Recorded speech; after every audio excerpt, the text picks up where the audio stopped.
Lara, I know you have something you want to share about a segment in last week's Pop News. I do. I screwed up. I did. The comment I made about dance was insensitive, it was stupid, and I am deeply sorry. I've spoken with several members of the dance community over the past few days. I have listened. I have learned about the bravery it takes for a young boy to pursue a career in dance. A few months ago, the American TV presenter Lara Spencer had to publicly apologize after ridiculing Prince George for taking ballet. But when you think of ballet, you probably think of ballerinas in tutus. For many years, the man has been a figure of fun, not quite manly enough, and only there to help the women look good. But things are changing. At the Royal Ballet, there is a golden generation of male stars. They've got huge fan bases.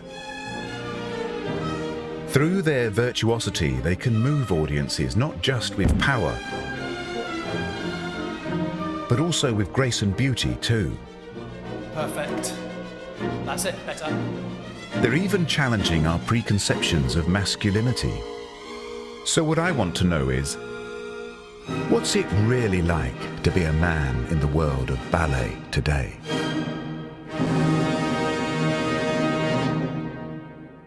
So before we start, let's get one thing out of the way. Something we're probably all thinking about but too embarrassed to ask. What does the male ballet dancer wear down his tights? For people's information, we do not pad these. It's basically like a glorified thong. We need these to support because we move so much and we cross our legs so much. So it avoids chaffing, that sort of thing? And yeah, because actually... It just takes the stuff out crushing, of the way. it takes it out of the way, because otherwise, like whenever you cross the leg, you know, if it's not out of the way, it's on the way. And you choose different ones depending on what Depending on comfort. See, like this one have like a really chunky elastic, so it gives you a little bit of muffin top. Whether his doesn't. I know it's trivial, Ciao. Bye. but it illustrates the kind of ridicule male dancers have had to go through for years.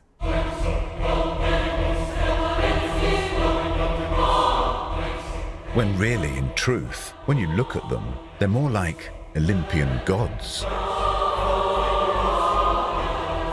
Matthew Ball, Ed Watson, Marcelino Sambay, and perhaps the most celebrated, Vadim Montegirov. These are the guys bringing ballet to a new audience. I'm just so happy that within this generation of male dancers that we're showing male dancing is athletic, beautiful, lyrical, artistic, and is definitely a job that is for a man in the 21st century. Not just any man, though. I think it's fair to say there aren't many of us who could be an elite ballet dancer.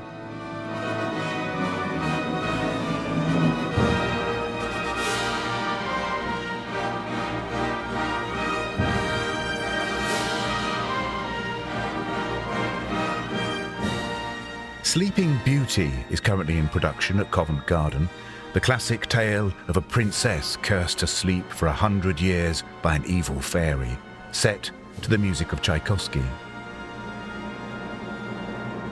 When you think of this classic, you think of the ballerina. Too much?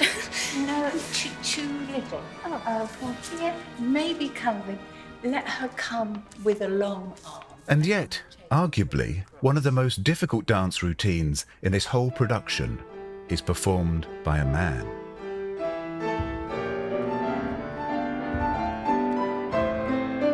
It's called Bluebird. It's a 1-minute solo in the final act of such intense energy and precision. It's gained a kind of notoriety amongst young male dancers.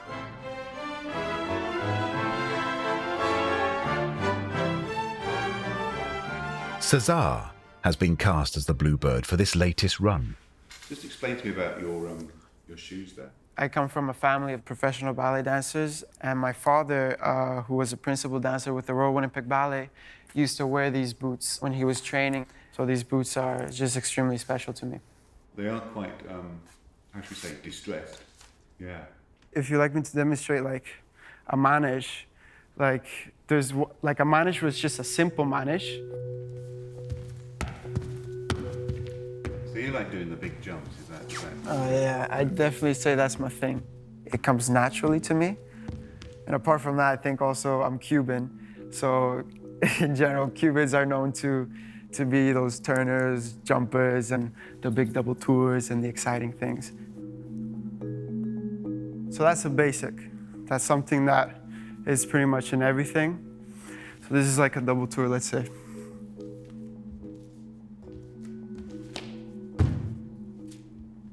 My next show is Bluebird. It's one of those the guy likes because it's so tiring. Like you spend more time in the air than on the floor. Just constantly jumping and trying to suspend. And then in the cola, you do this like a whole bunch of times.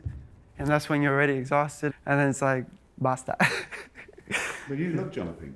Yeah, I love jumping. It's like actually makes you want to throw up. Your body goes all uncoordinated and because you're just so fatigued. But you just have to get through it. Cesar's run of performances of Bluebird begin in a few days, but he's also rehearsing for his debut in another ballet, Coppelia, which is almost as hard as Bluebird, but not quite. Good. Good.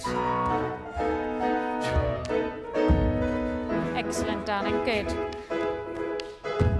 Good.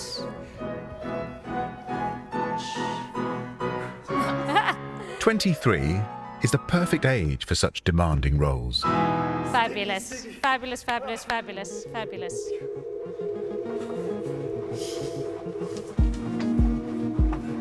You certainly wouldn't attempt Bluebird in your early 50s.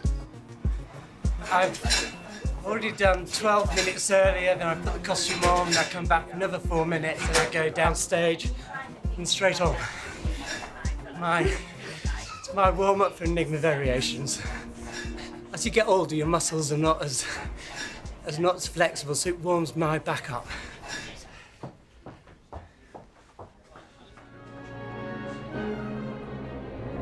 Phil is starring in a period ballet about the life of the composer Edward Elgar. Former dancers often go into coaching or choreography. Do the arabesque and the arm will wrap around him as you're going down. Or they can carry on performing as a principal character artist. A part that requires a bit of acting, but not Olympian levels of fitness.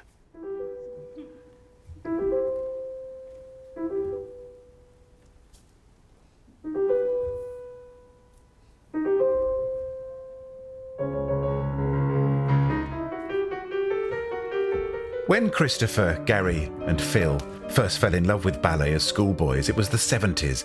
It was a time when the nation laughed at things like Benny Hill and Carry On films. And of course, the sight of a man wearing tights.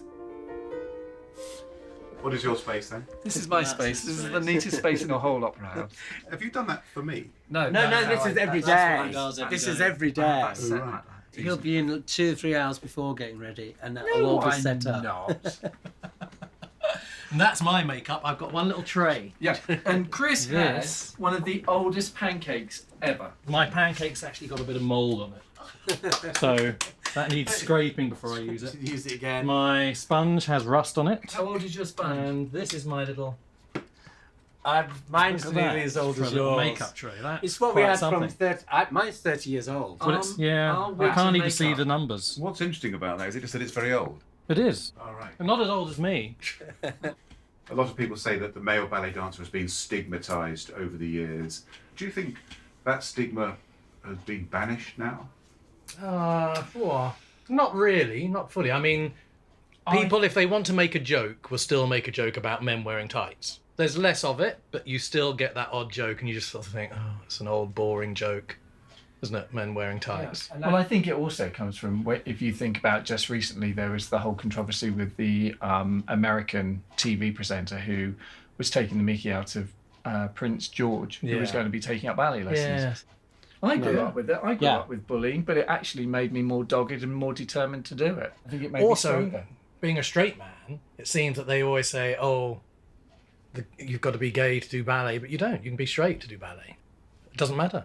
It really doesn't matter. It's just a good art form. It's a career, and it's something that you take up not because you have a gender. You take it up because it's something. It's you know, because you have a talent too. You know, you want to dance. It's a really physical form of athleticism. And actually, really, dancing is the most basic thing to do. A basic human instinct is to walk, make some sort of music, and dance. Prince William says George absolutely loves ballet. I have news for you, Prince William. We'll see how long that lasts. Poor Lara Spencer. I bet she wishes she could turn back time. Look at all these men who came out in support of Prince George in Times Square.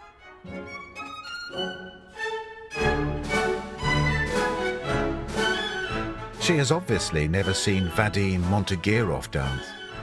His power, technique and grace have set a new bar for the male dancer.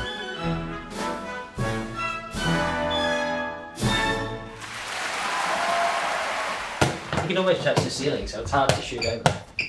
It's no surprise he's known here as the Dream.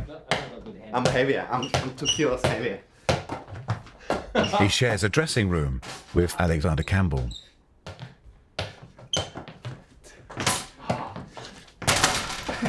We don't score a lot of points when we play one-on-one. When it gets really warm, and they was like, oh, 2 minutes before rehearsal. It's true. That is actually, that's what happens. And then you go to rehearsal, I'm so tired. Yeah, do you want to do your solo? No, I'm a bit tired. But, you know, what's funny is that we joke about that, but, you know, I've seen Vadim go into rehearsals where, you know, he's been working super hard, and he's like, oh, I think I'll take it easy. And then he gets in there, and he's just flying across the room doing 100%. And I was like, what's that? I thought you said we're going to take it easy. He said, yeah, you know, but I'm in there, so I might as well do it properly. Can you play halfway through? Entrelacé, écarté.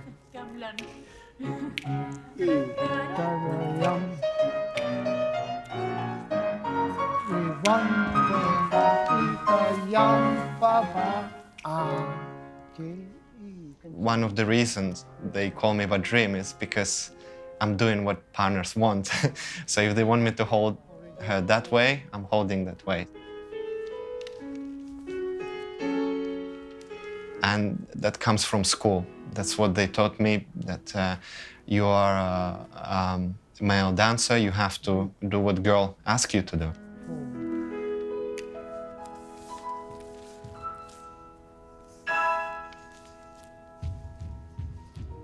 Ooh, I hear something. Yeah, okay. And I can't hear.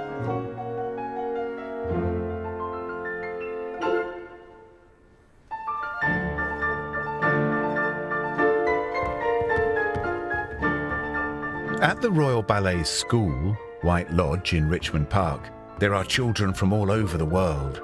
But the style of teaching is different to what Vadim experienced in Russia. Come on. His school was very traditional.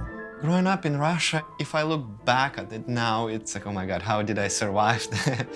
Because I was there for 6 years. It's Barre ballet school. We were very scared of them because we were 9 years old boys. So I remember my teacher, he was really, really tall. He was 2 meters long, and he stopped the music, and there was that silence for 5-10 seconds. And that's usually the worst. You stand there and you know it's about to happen. And then he's screaming at us. And no frowning. But then I understand straight away. After that, there wasn't a mistake.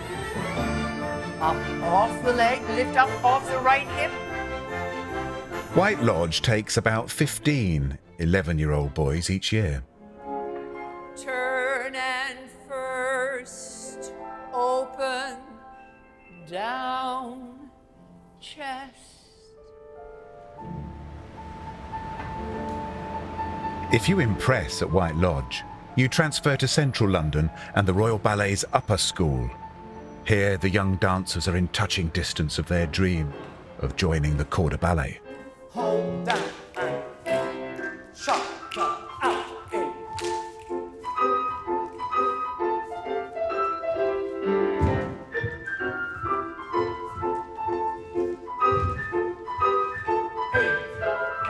Land. Good, thank you. 100 16 to 19-year-olds hone their craft in classical ballet here, but only a handful will get selected to move that short distance across the road to the Opera House. Piqué, double piqué into fondu arabesque. These lads have been living together in lodgings for 2 years, but in just 2 weeks, they will find out who has been offered a place in the Royal Ballet. Down, up, down, step. Good. Who's got the worst habits? Oh, that's a hard. Well, now we're older, the bad habits are like not doing your washing up. Yeah. Oh, yeah. And we're sharing a room, so we've gotten complaints by our house parents like the cleaners can't actually clean anything because the floor's just non-existent. You can't open the door to get in. And how did it feel to arrive here? I think there was only 2 boys in my old ballet school. And everyone there likes football, and they think that all the boys, their dreams is to do football, not ballet. So it was a bit of the odd one out. At one point, I had to choose ballet or football, and my dad wasn't happy. He didn't really speak to me for a bit. Everything my sister got was pink tutus, and boy stuff always has footballs or it's blue. And so as soon as you say you're doing ballet, everyone's mind goes straight to pink tutus, and so they can't see it any other way. So to imagine a boy doing that suddenly seems feminine. Most adults, if they don't have an idea of what ballet is, they just sort of think it's a girly thing and it's not hard work. But people that know ballet, they realize it's strength and grace at the same time.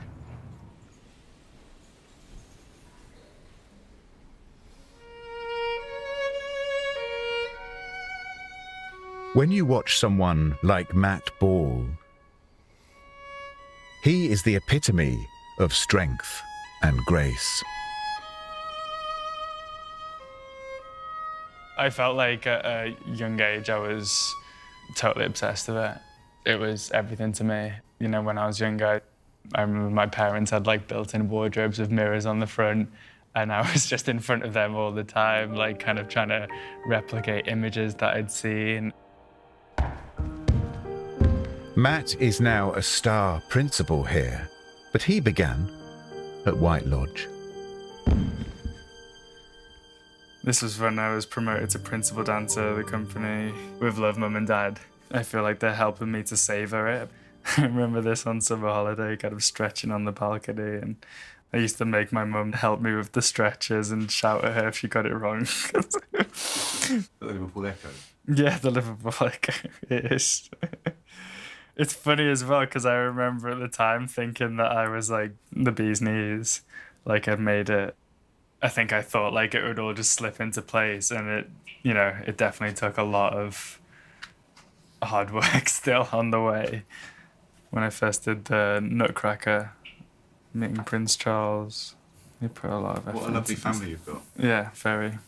We would see each other maybe every 2 or 3 months. I think it must have been hard for them, you know. I could tell every time that I left them that it was very hard for, you know, for both my parents and, you know, I guess especially for mums, like, you know, trying to hide their tears or whatever at that moment. It's really tough. Like I say, I was very sure of it, but it still was a massive, massive leap, I guess. Does that make you feel emotional when you think about that? Yeah, it does, yeah, definitely. Have a couple of minutes, and then we will go back and do a few bits. Why is it that ballet is seen as feminine when really it's not the case? I think it must be because the language of ballet is gracefulness, and grace and elegance are still seen as female attributes. But if you think about it, grace is actually used to disguise all the brute strength needed to do the lifting. It's definitely not something I would try. What does a ballerina look for in a good male ballet partner? Strength. Sexuality. Strength. So you've got to be strong. You want to feel safe on stage. It's nice when they're musical. And then just like some chemistry as well, like something that you feel on stage. Yeah. Some sensuality. Yes. All those things. Frankie's she's known for connecting. There's a lot of connection with the partners. She could... Doesn't she? But that's the thing. She looks at you like. Oh yeah, you know, Oh, you're yes. not looking through. Yeah, Looking. you're like inside Into yourself. yourself. Yeah. Yeah, I'm really blushing now.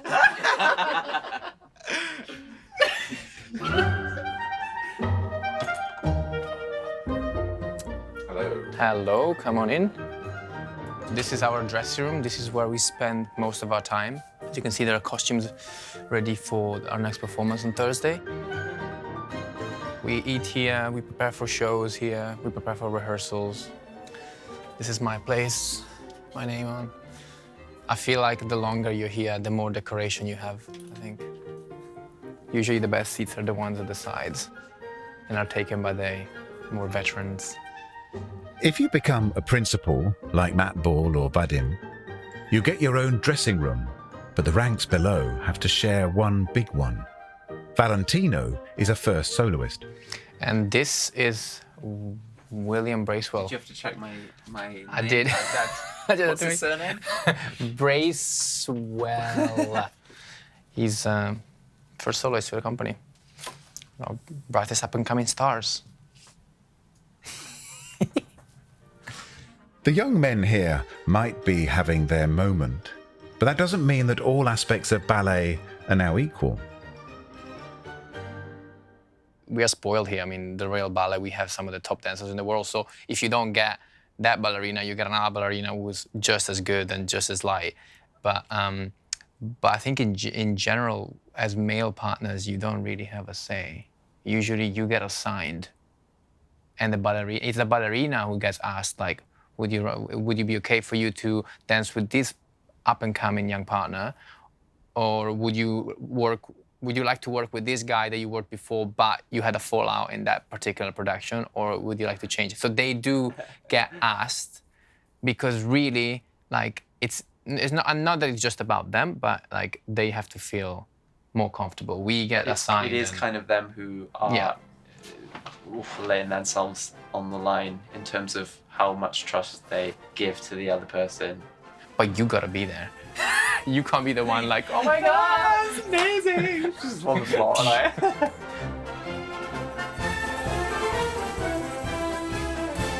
Valentino has been in some of the Royal Ballet's best productions, and he's had big roles too, such as in Don Quixote. But despite this, he's never been promoted to the rank of principal.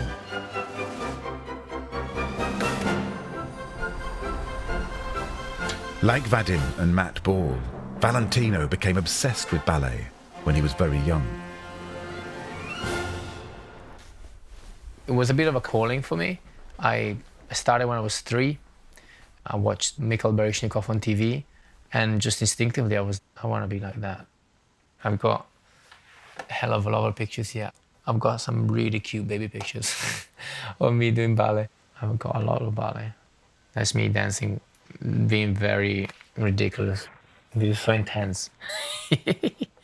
That was me when I was probably 8 years old, 9 years old. I can't say I'm fully satisfied right now with how my career is going. It is frustrating to having our career dictated by ballet directors, really. It can be like you have to be at the right place at the right time, or it can be personality, or it can just straight out being like favoritism and you just don't fit that. And that's the truth, and it happens to all of us.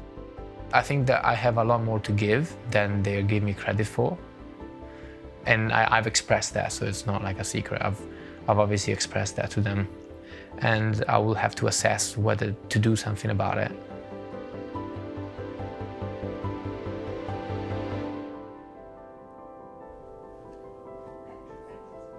Valentino must decide if his future is to be with the Royal Ballet.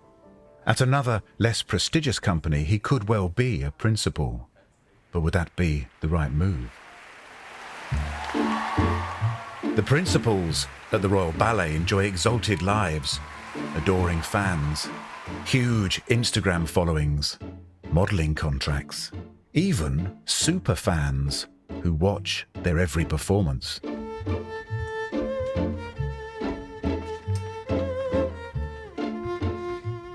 You know, it can be quite intense. Often after a show, you're physically and emotionally exhausted, and you have to kind of go out to the stage door and sign autographs and be very pleasant, which is not at all a negative thing, but it's not necessarily what you choose to be doing at that time.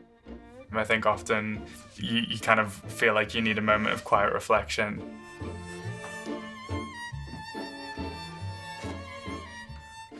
This is painted by a fan of me performing in Matthew Bourne's Swan Lake, and I'm quite a fan of it anyway because it makes me look pretty muscly, but I'm not sure that's as good as that in real life. But sometimes these people, they come to the shows so regularly that they begin to know the choreography.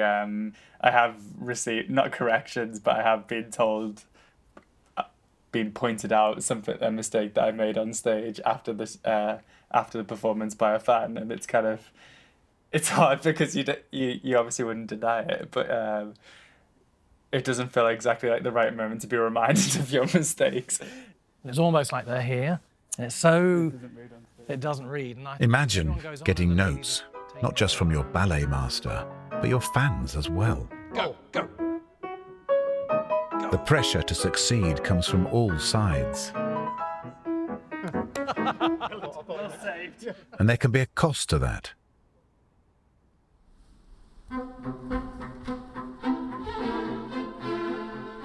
Stephen McRae is the dancer with the most Instagram followers, 200,000. And he uses his account not just to post about the shows and the photo shoots, he posts about the reality of being a ballet dancer. A year ago, he was sidelined with a serious injury. It took him months of rehab. And then, last October, he made his long-awaited comeback.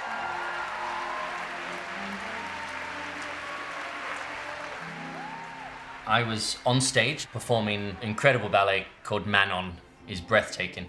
I felt incredibly relaxed, actually. I said to myself, I'm finally back. I feel at ease. And literally, after I had that thought in my head, I took off for a jump. It sounded like a little block of wood, like a wedge you stick under a door to keep it open. And I tried to step. My leg was not there to support me. The orchestra was carrying on, playing and playing, but our stage management stepped out very quickly and the curtain came down. Unfortunately, the curtain is not soundproof, and I do believe that much of the audience could hear me laying in the wings. At 34, Stephen is one of the most celebrated principals at the Opera House, but he's at an age where the body is more prone to injury. It's going. Come on! More and more each week. Stephen's wife, Elizabeth, is also a dancer at the Royal Ballet. Well, you've danced together in public, have you? Yeah, at the Opera House and all sorts, yeah. What were you... We did the Nutcracker together, actually. We met at ballet school. No, I've been terribly worried about him, obviously. It's an enormous thing to go through. I think emotionally and mentally as much as physically. In our profession, it's part of the job. Unfortunately, it's as much a part of the job as the dancing side of things. But nevertheless, to know that your one and only is in so much pain and then on the back of another substantial injury is hideous. It's awful. With any serious injury, the dancer needs to really believe they can get back on stage. I need to be able to look at my children jumping without feeling sick at the thought that their Achilles might snap. Was that something you actually felt then? Yes. So the next step for Stephen will be to return to the Opera House and seek the help of a sports psychologist.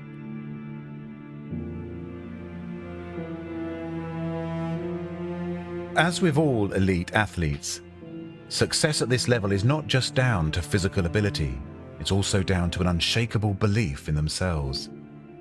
It's something the most celebrated male dancer of all time was keenly aware of. What drove Rudolf Nureyev on was living on the edge of failure. The moment you have public there, that may be what makes it all exciting. You transform in front of those lights and in front of really glare of all those eyes. What we are paid for is for our fear. Nureyev turned on its head all our preconceptions of male dance. But how would he compare with today's golden generation? When he arrived in London, Christopher Carr's career was just starting out. We've got 5 minutes. We have to make you and it look the best it can look. That is the name of the game, really, I think. Nice crossed legs, nice supported arms, nice bright eyes. Here we go. Ready, and 1, 2, 3, 4, 5. 1. Oh, 1. More emphasis on the 1, Isabella, get over it. Oh, 1. 1, 2, 3, 4, 5, 6. 1. 1.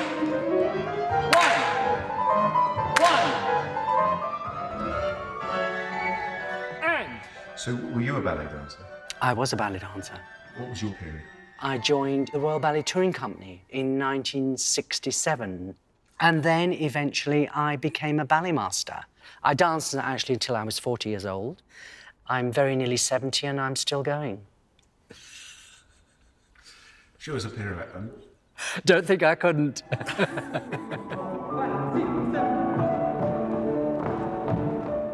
So do you remember Nureyev? Yes, I do. Can you talk a bit about that? I remember him. He was always last on the bill. He was very famous for coming down on the stage and holding the curtain up. He would practically do the whole ballet. And so we all just used to hang about until he exhausted himself, because he believed that if he was tired, that he would give a much better performance. He would dance himself almost to death. He was unique in that he revolutionized ballet for men, the choreography for the male dancer becoming much more difficult and more inventive at that time.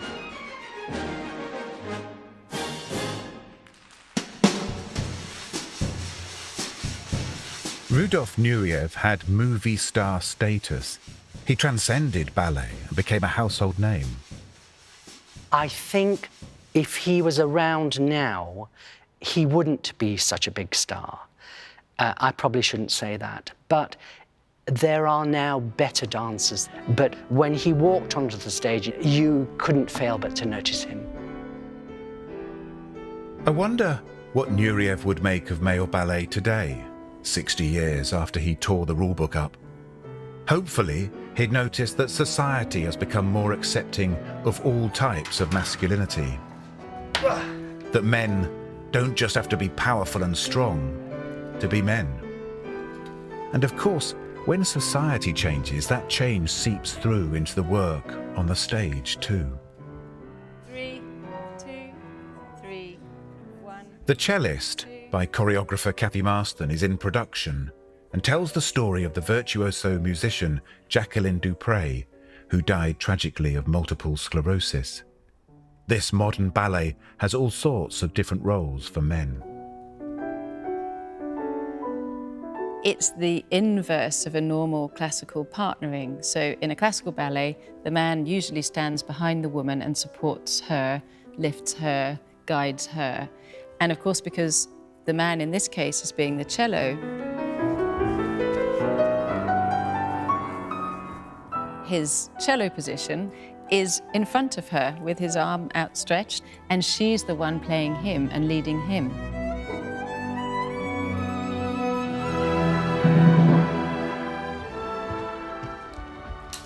Marcelino Sambe is the newest principal at the Royal Ballet, promoted just this season. Oh, No one is here. Come on in. He's been given the unconventional leading role. It's only me. It's quite cold. I need to choose the right outfit. I got my laundry done because I just love feeling smelling the fresh laundry smell. Quite obsessive over it, actually. Everybody's always telling me. But it's become my trademark, smelling good. If I don't smell good, I feel really, like, not nice. The cellist, I'm trying to understand what a cello would feel like. If you play strings on a cello, you get this resonance. You vibrate, and you can play much more with how you're gonna, like, you know, be a sound wave. I guess. I don't know. Blah, blah, blah, blah, blah. Just I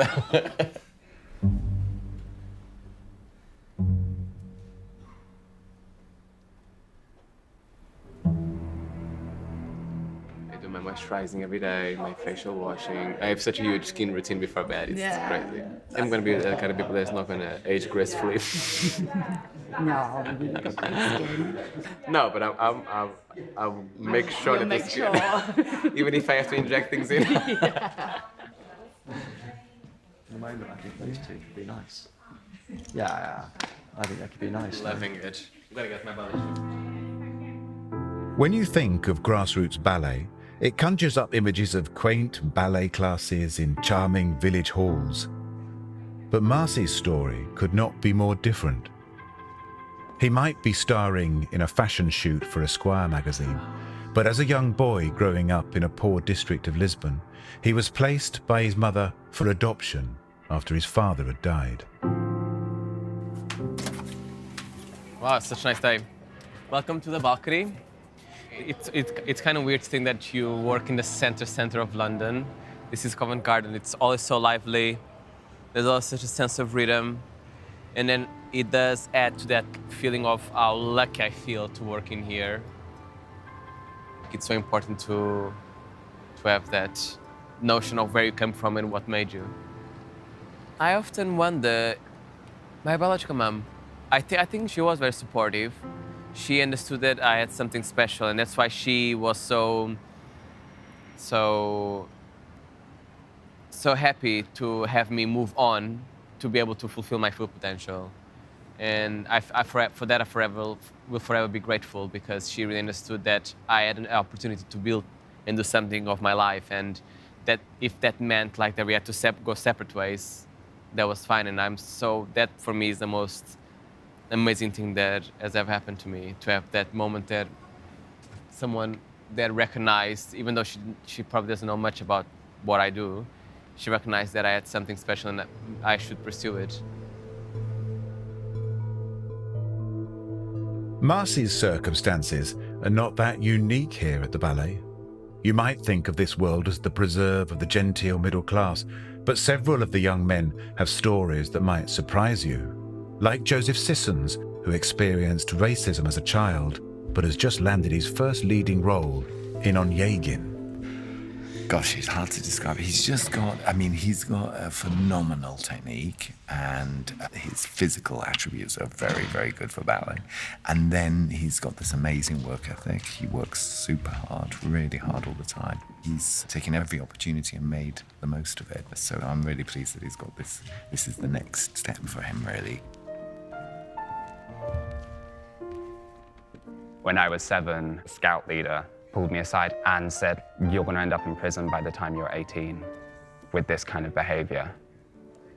And there was no behavior. Like, it was a child talking, like scribbling over like a crayon, but because he saw me and he saw my color and he knew my family, he wanted to get that comment in to be like, know your place. That fuels my fire a little bit, is to prove them wrong, and to, if they were to come and see me, to like do it 100% to prove that I am worth the time, kind of thing. It's your responsibility to give a part of yourself, and I think those incredible dancers out there that are well known are those people that are themselves on stage. Like, you can tell that there's no ego. It's just giving, and I think I can give, because it can be a selfish art form. You are looking at yourself in the mirror every single day improving how you look, improving how you do things. So you have to find a way in order to switch that around and to find a way of giving back to people that way. Otherwise, you do get internalized, and it's all about that.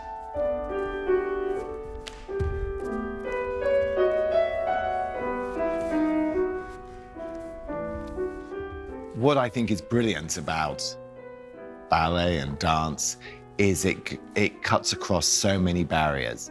And I think there is a misconception maybe that there are barriers to becoming a dancer.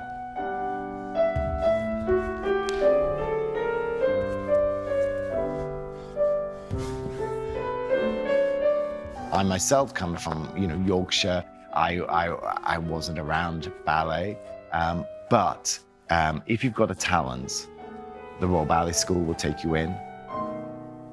And I think that's really important. And so you can then be with people to train and become who you want to be.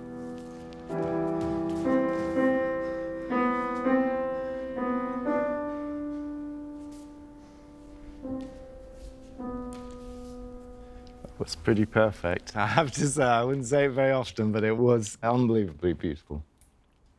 OK, we don't do it again now till Friday. So Friday night, I think.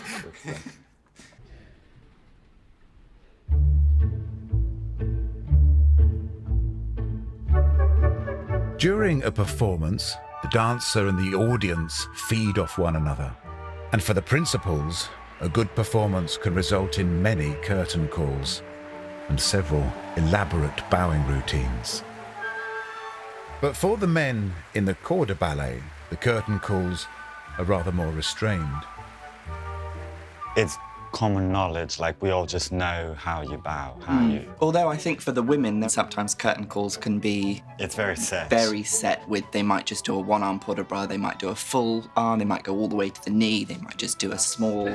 They have a number of steps, so they're all on the same leg, whereas boys can't be trusted to be on the same leg, so we just put 2 feet together. Most of the time, they don't even let us lift an arm, we just bow our heads. And if you're feeling really posh, you can do an arm.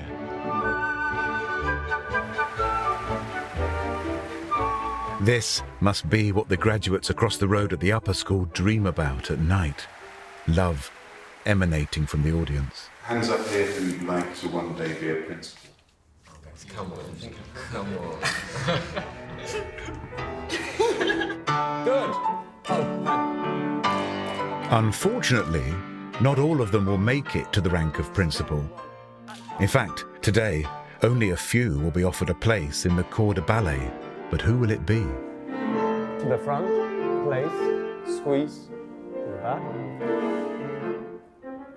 Squeeze, squeeze, and turn. These teenagers have been living and breathing ballet for almost half their lives. Hello, how are you? Hi, do take a seat. It is a year's contract. You've had an outstanding time. I've watched you since White Lodge, and so it's great to see you really come through the school, and I'd like to offer you a place. Thank you. Good to see you again. Well done. Well done, very good. I think I'm going to tell my parents, like now. Yeah, congratulations. I think it'd be really great to have you as part of the Royal Ballet. You do get paid, by the way. I should tell everybody that, shouldn't I? Because it's a proper salary. Yes! It's a 1-year contract, and I don't offer this contract to anybody that I don't believe should be in the Royal Ballet. Thank you very much. I think that's it for now. You guys go to A&B now. I'm here tomorrow. James, Daichi and Danielson. I told you. They're the lucky ones. Can I ring my mum?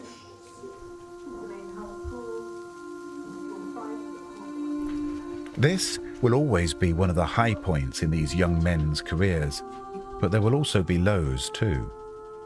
What lies at the heart of ballet is the dancers' battle to push their own body to its absolute limits.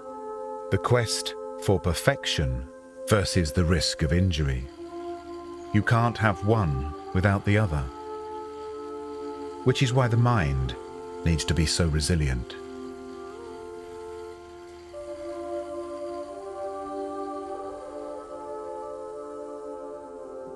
to feel that loss.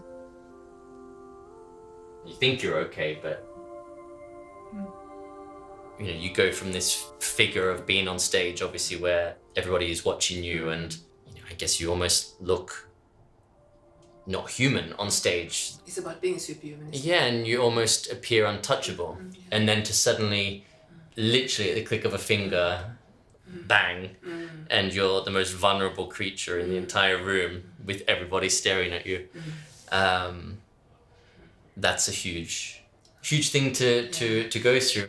It's kind of taking that internal pressure off, really, because it's such grief, it's such loss, it's such pain. You can't even begin to try and understand what goes on. Then something like what happened to you happens. Yeah. And it's like what happens is that the lid gets stuck. But the feelings, those feelings, are still stuck underneath that lid. The like you said, the tears, they didn't stop. A natural experience after having gone through such a traumatic event. It's an effect of actually what goes on in your mind, what you're thinking in those dark places.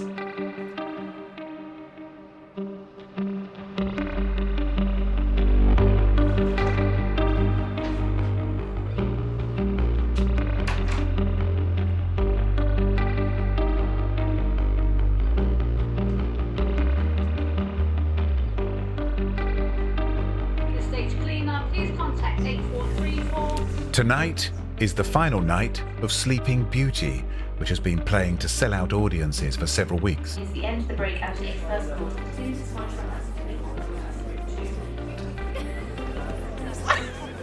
What are you doing there? It means it's also the final night that Cesar will have to perform the notorious Bluebird routine. How are you feeling today? Wanna know some drama? Yeah, do you want to do some drama, some fresh gossip? So, I got a spasm. You what, sorry? I got a spasm. Neck I got a spasm. neck spasm. Is it still painful now? Yeah. So you just deal with it. But you just deal with it. You act like nothing's happening, you know? Does it mean you can't move your head? Pretty much. Imagine like you have like hands just grabbing onto your neck muscles. Have you been to physio? Yeah, I am. When? Appointment at 3 o'clock. Don't get nervous. It's probably gonna do some acupuncture. Oh, be careful. Oh, you're on in the show You tonight. gotta watch out. Meant to be. That's all right. What have you got? Cavaliers? No. Bluebird. Bluebird tonight. Would be my 8th. Don't you miss that Bluebird tonight. No, he's not off tonight. Surely a bluebird is the most difficult thing to do if you've had a neck spasm. It can sometimes help because you can get so hot and so warm. And actually, it can actually relieve it rather than putting a heat pack on. Just do Bluebird. Just do. Says, that's all right. We can do it You next should catch week. him telling me off. We can. Why not? Bluebird is so bad. Oh my god.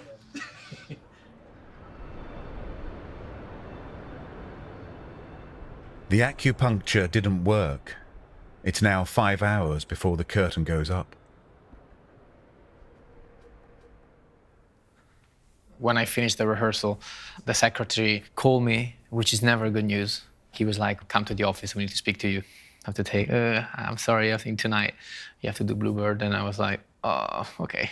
It's just part of it. In fact, every show, we have to be in the house until half an hour before the show, just to make sure. You're cracking.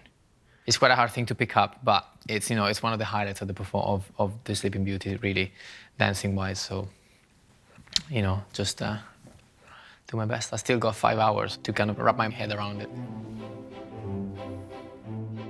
The closing night of any production always feels like a special occasion.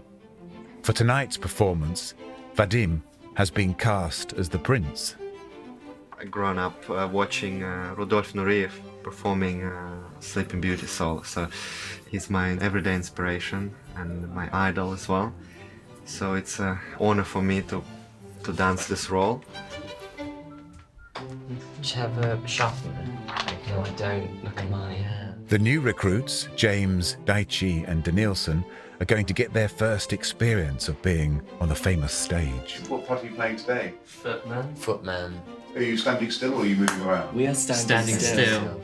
Principal character artist Gary Avis is playing an English prince. I'm just going to show you what happens when you put it on. But this is like...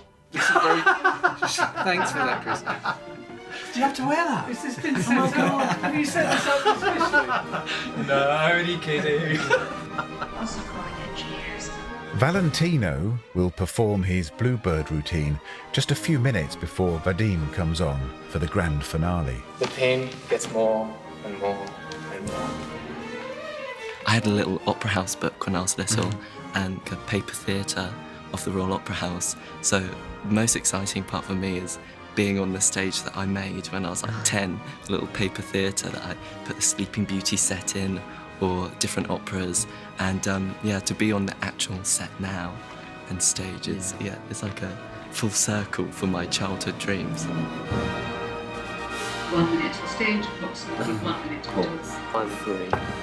Number 1. Where will these 3 young dancers be in 10 years' time?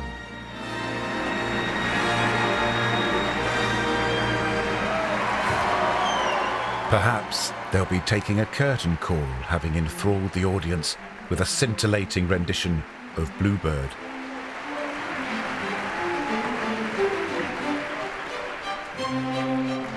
Or maybe they will have led the whole ballet as the principal.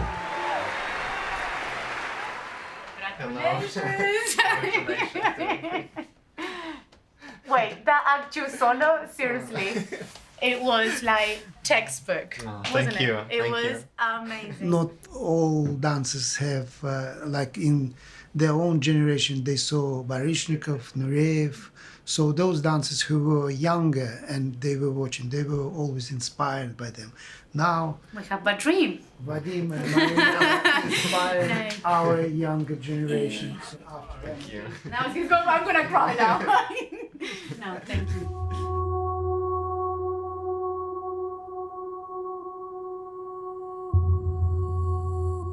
What should you do if you're not getting the breaks you think you deserve? Because a ballet dancer's career is famously short. And at some point, all dancers reach that final stage in their careers when they realize they can dance no more.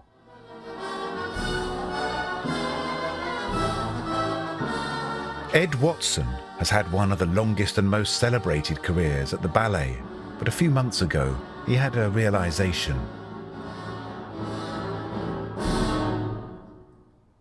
I guess smiling was a big moment for me because I loved the ballet. I'd always wanted to do it. It is an incredible story to tell about the double suicide of Crown Prince Rudolph of Austria and his teenage mistress. And there's a point in the ballet which isn't danced at all, but an opera singer that sings a song about leaving. It's a really important moment. The words are talking about everybody's leaving something, a relationship, and eventually sort of, I guess, down to leaving this life. And the words are all there, so it's kind of nice to have them up there before a show. How long have you been in this dressing room? Probably about 10 years, I guess. 10 years? Yeah, it's been a long time. How would you describe your career, if possible? A mess, a bit random. Yeah, full. I guess it's full. It's been full. Most male dancers hang up their ballet shoes by the age of 40. Ed Watson will be 42. And so now you're thinking about retirement? Yeah. And have you come to terms with that idea? Yeah, I really have. You know, and it is a funny thing. And, you know, I asked people, you know, how did you know? And all anyone said to me was, you'll just know. And I was like, I don't think I'm going to. I still feel really good. And then you just do. You just do a show and you don't get that same buzz, or it's harder to get there, and you realise there isn't the next thing to achieve anymore. You have achieved, and it would just be repeating. Just try the other way. Ed will not be leaving the ballet. Do a bit more twist with her round, so it all happens there rather than on the way. He's following in the footsteps of Gary and Christopher and started coaching. So turn with her up still, and now down. It's a whole other way of thinking, really. It sort of fired me up again to help someone else go beyond what I did. And so, the life cycle of ballet continues, older stars passing on their wisdom to the younger generation. As in this studio, where our new graduates are starting rehearsals of a completely original routine. Only men are being cast in this piece, which aims to celebrate masculinity.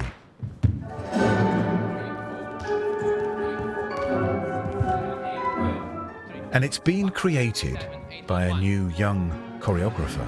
7, 8. 2, 3, 4. Valentino. And 2 and 3. 5. Good. And I suppose, in a sense, choreography might be your future, mightn't it? It's definitely going to be sort of like one of the branches that I want to go to. You know, I have a few ideas of what to do in the future with that, and I hope to see more ballets centered on male characters. 1, 2, 3, 4, 5, 6, 7, 8, 9, 10, 11, 12, 1. You know, in this particular instance, I'm trying to gather all those kind of male attributes which are positive and putting them into a piece, which can be like camaraderie, healthy competition. 7, 8, 9, 10, 11, 12, 1. So, you know, it's very friendly, it's very shoulder-to-shoulder dancing. You know, when boys are in a studio together, you will see they will start doing tricks and sort of trying to out-pirouette each other. 8, 1, 2, 3, 4, 5, 6, 7, 8, 9, 10, 11, 12. Cross.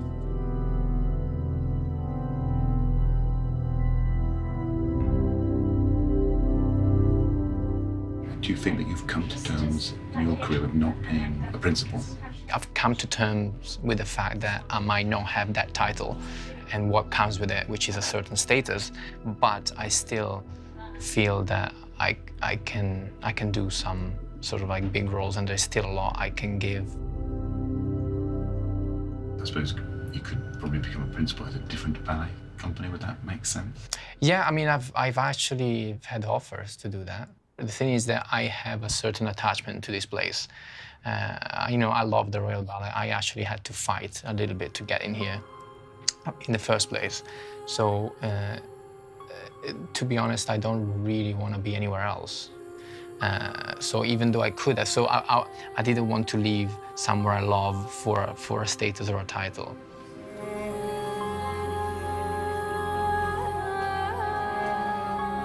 When you walk around and then you're there and then we're there and oh, all of that.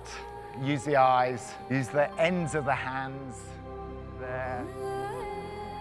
So what have we learned about the male ballet dancer? That each new generation faces the challenge of making a dance like the Bluebird even more spectacular than the generation before. That the male dancers today are fusing art and athleticism in ways not seen in the past. That ballet accepts all kinds of men, regardless of who they are or where they're from. And we've learned that many male dancers are still having to swim against the tide to get to where they are today.